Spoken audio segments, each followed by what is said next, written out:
Jagtial MLA doctor Sanjay Kumar party మారలేదు అని చెప్పేసి ఆయన మీద దాఖలైనటువంటి అనర్హత వేటు పిటిషన్‌ను స్పీకర్ గారు కొట్టివేయడం జరిగింది.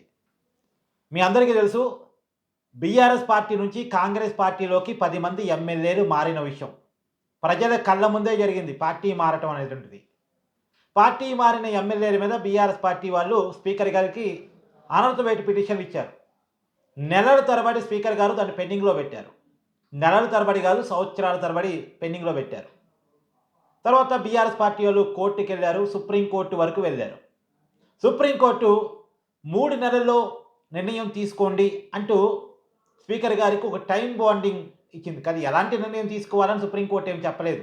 ఎందుకంటే స్పీకర్ పదవి కూడా రాజ్యాంగబద్ధ పదవి కాబట్టి స్పీకర్ గారి అధికారాల్లో జోక్యం చేసుకోకుండా ఒక టైం బౌండ్ పెట్టి వాళ్ళు పార్టీ మారారో లేదో వాళ్ళ మీద అనర్హత వేసి పిటిషన్లు కరెక్టో కాదో ఏదో ఒక నిర్ణయం తీసుకోండి అని 3 నెలల సమయం ఇచ్చింది. 3 నెలల సమయం ఇచ్చినప్పటికి కూడా స్పీకర్ గారు ఎలాంటి నిర్ణయం తీసుకోలేదు. తర్వాత సుప్రీంకోర్టు చాలా సీరియస్‌గా రియాక్ట్ అయ్యి మరొక నెల సమయం ఇచ్చింది. 2 నెలల సమయం ఇచ్చింది. తర్వాత ఇంకొక నెల సమయం ఇచ్చింది. మొత్తానికి ఇప్పటి వరకు సుప్రీంకోర్టు డెడ్‌లైన్‌ల తర్వాత స్పీకర్ గారు 8 మంది ఎమ్మెల్యేల మీద దశల వారీగా నిర్ణయాన్ని ప్రకటించారు. 8వ ఎమ్మెల్యే ఈ జగిత్యాల ఎమ్మెల్యే డాక్టర్ సంజయ్ కుమార్. ఈయన కూడా పార్టీ మారలేదు అని స్పీకర్ గారు ప్రకటించారు. అంటే అనర్హత వేటు పిటిషన్ కొట్టేశారు. కొట్టేశారు అంటే పార్టీ మారలేదని చెప్పినట్టే లెక్క. ఇంకా కేవలం కడియం శ్రీహరి గారి మీద అండ్ ఖైరతాబాద్ ఎమ్మెల్యే దానం నాగేందర్ మీద నిర్ణయం పెండింగ్‌లో ఉన్నాయి. శేషన్ గన్పూర్ ఎమ్మెల్యే కడియం శ్రీహరి మీద, ఖైరతాబాద్ ఎమ్మెల్యే దానం నాగేందర్ మీద పెండింగ్‌లో ఉన్నాయి. వాళ్ళిద్దరి మీద కూడా నిర్ణయం ఇంకా ఈ వారం 10 రోజుల్లో ప్రకటిస్తారు. ఎందుకంటే టైం దగ్గర పడింది. సుప్రీం కోర్ట్ ఇచ్చినటువంటి డెడ్‌లైన్ దగ్గర పడింది. కాబట్టి నిర్ణయం ప్రకటించాలి. వీళ్ళైనా పార్టీ మారినట్టు నిర్ధారణకొస్తారో, వీళ్ళు కూడా పార్టీ మారలేదని చెప్తారో తెలీదు మరి. నిజానికి దానం నాగేందర్ విషయంలో పార్టీ మారలేదు అని చెప్పడానికి ఉండదు. ఎందుకంటే ఆయన సిట్టింగ్ బీఆర్ఎస్ ఎమ్మెల్యే టెక్నికల్‌గా అయ్యుండి కూడా కాంగ్రెస్ పార్టీ బీ ఫామ్ మీద సికింద్రాబాద్ లోక్సభ అభ్యర్థిగా 2024 పార్లమెంట్ ఎన్నికల్లో పోటీ చేశారాయన. Already BR sitting MLA. కానీ కాంగ్రెస్ బీ ఫామ్ మీద ఎంపీ అభ్యర్థిగా పోటీ చేశారు. సో టెక్నికల్‌గా కూడా దానం నాగేందర్ గారు దొరికిపోయినట్టే లెక్క. కాబట్టి దానం నాగేందర్ విషయంలో టెక్నికల్‌గా కూడా మారినట్టుగా క్లియర్‌గా అర్థమవుతుంది కాబట్టి దానం నాగేందర్ గారి మీద అనర్హత వేటు పడే అవకాశం ఉంది. కానీ నిజానికి దానం నాగేందరు, కడియం శ్రీహరి వీళ్ళు కూడా మేము పార్టీ మారలేదనే చెప్పుకుంటున్నారు. మారిన మాట వాస్తవం, మారలేదని చెప్పుకుంటున్నారు. మిగతా 8 మందేమో టెక్నికల్‌గా దొరకలేదు కాబట్టి వాళ్ళు మారినప్పటికీ మారలేదు అన్నదాన్నే స్పీకర్ గారు ధృవీకరించారు. ఇప్పుడు అదంతా వద్దండి. మున్సిపల్ కార్పొరేషన్ ఎన్నికలు జరుగుతున్నాయి. డాక్టర్ సంజయ్ కుమార్ కాంగ్రెస్ పార్టీ తరఫున బీ ఫామ్‌లు పంచుతున్నారు. మరి బీఆర్ఎస్ ఎమ్మెల్యే అయితే కాంగ్రెస్ బీ ఫామ్ ఎందుకు పంచుతున్నారు?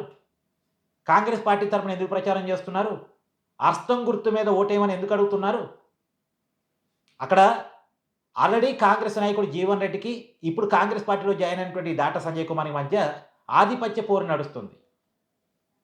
మరి ఎందుకు నడుస్తుంది ఆధిపత్య పోరు? వేరు వేరు పార్టీలైతే అసలు జీవన్ రెడ్డి కదా బీ ఫామ్‌లు పంచాల్సింది. డాక్టర్ సంజయ్ కుమార్ ఎవరు బీ ఫామ్‌లు పంచడానికి? గద్వాల్లో కూడా బండ్లా కిష్టమోహన్ రెడ్డి బీఆర్ఎస్ నుంచి కాంగ్రెస్‌లోకి మారిన ఎమ్మెల్యే. అక్కడ సరిత గారని అక్కడ కాంగ్రెస్ నాయకురాలు ఓడిపోయిన వ్యక్తి. ఆవిడ చేతిలో కాకుండా పార్టీ మారలేదని చెప్పుకుంటున్నటువంటి బండ్ల కిష్టమోహన్ రెడ్డి బీ ఫామ్‌లు పంచుతున్నారు కాంగ్రెస్ పార్టీ తరఫున. వీళ్ళు బీఆర్ఎస్ ఎమ్మెల్యేలు అయితే కాంగ్రెస్ పార్టీ తరఫున బీ ఫామ్‌లు ఎట్లా పంచుతారు? వీళ్ళెవరు కాంగ్రెస్ పార్టీ తరఫున బీ ఫామ్‌లు పంచడానికి మరి? అంటే స్పీకర్ గారు ఎవరిని మోసం చేస్తున్నారు? తెలంగాణ తనను తాను మోసం చేసుకుంటున్నారు. తెలంగాణ ప్రజల్ని మోసం చేస్తున్నారు. అంతిమంగా విలువను కోల్పోతుంది ఎవరు? రాజ్యాంగబద్ధ పదవిలో కూర్చున్న స్పీకర్ గారు కాదా? పార్టీ మారలేదని చెప్పుకోవటం ఈ ఎమ్మెల్యేలకి ఒక రకంగా సిగ్గుమాలిన విషయం. దాన్ని ధృవీకరించడం ఇక స్పీకర్ గారే ఆలోచించుకోవాలి. ఎందుకంటే స్పీకర్ గారు రాజ్యాంగబద్ధ పదవిలో ఉన్నారు కాబట్టి ఆయన నేనేమి అనలేను. ఆయన పదవికి, ఆయన కుర్చీకి మనం గౌరవం ఇవ్వాలి.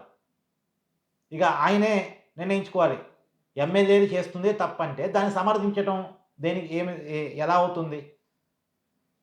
సో, ఏది ఏమైనా ఇక కడియం శ్రీహరి గారి విషయంలో ఏ దానం నాగేంద్ర గారి విషయంలో పెండింగ్ ఉంది. ఇప్పటివరకు భద్రాచలం ఎమ్మెల్యే తెల్ల వెంకట్రావు, బండ్ల కృష్ణమోహన్ రెడ్డి ఇందాక చెప్పినట్టు Gadwal MLA, Jagtial MLA doctor Sanjay Kumar, Rajendra Nagar MLA Prakash Goud, Serilingampally MLA Arekapudi Gandhi, Banswada MLA Pocharam Srinivasa Reddy వీళ్ళంతా పార్టీ మారలేదు అని స్పీకర్ గారు వీళ్ళ మీద దాఖలైనటువంటి అనర్థ వేటు పిటిషన్ కొట్టేశారు. కానీ వీళ్ళంతా కూడా పార్టీ మారారు. ఇప్పుడు మున్సిపల్ కార్పొరేషన్ ఎన్నికల్లో కాంగ్రెస్ పార్టీ కోసం తిరుగుతున్నారు. కాంగ్రెస్ అభ్యర్థుల గెలుపు కోసం ప్రచారం చేస్తున్నారు. సో, మొత్తానికి నష్టపోతుంది ఎవరైనా ఉన్నారు అంటే ఇక్కడ ఎవరైనా పిచ్చోళ్ళు ఉన్నారంటే అది ప్రజలే. వాళ్ళని ఓటేసి గెలిపించిన ప్రజలే ఓ రకంగా పిచ్చోళ్ళు అన్నట్టు లెక్క మరిగా. సో, మీ అభిప్రాయం కూడా కామెంట్ రూపంలో తెలియజేసే ప్రయత్నం చేయండి. Thank you.